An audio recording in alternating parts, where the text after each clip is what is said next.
Hi, I'm Anna. I'm reading The Relatives Came by Cynthia, Rylant, and illustrated by Stephen Gamble.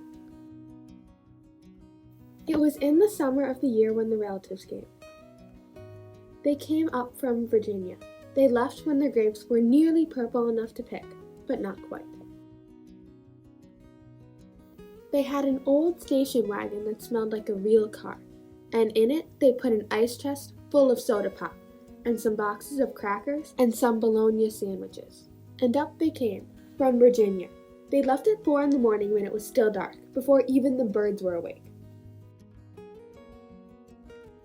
They drove all day long and into the night, and while they traveled along, they looked at the strange houses and different mountains, and they thought about their almost purple grapes back home. They thought about Virginia, but they thought about us too, waiting for them. So they drank up all their pop and ate up all their crackers and traveled up all those miles until finally they pulled into our yard. Then it was hugging time. Talk about hugging!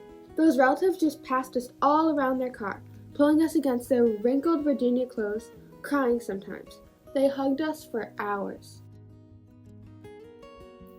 Then it was into the house and so much laughing and shining faces and hugging in the doorways.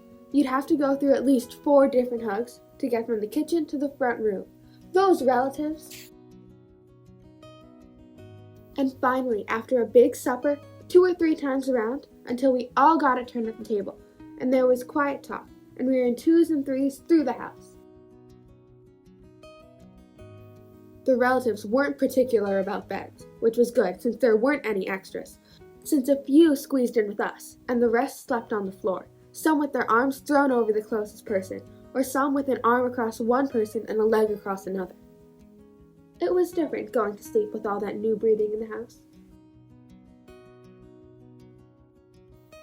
The relatives stayed for weeks and weeks. They helped us tend the garden and they fixed any broken things they could find. They ate up all our strawberries and melons, then promised we could eat up all their grapes and peaches when we came to Virginia. But none of us thought about Virginia much. We were so busy hugging and eating and breathing together. Finally, after a long time, the relatives loaded up their ice chest and headed back to Virginia at 4 in the morning. We stood there in our pajamas and waved them off in the dark. We watched the relatives disappear down the road. Then we crawled back into our beds that felt too big and too quiet. We fell asleep.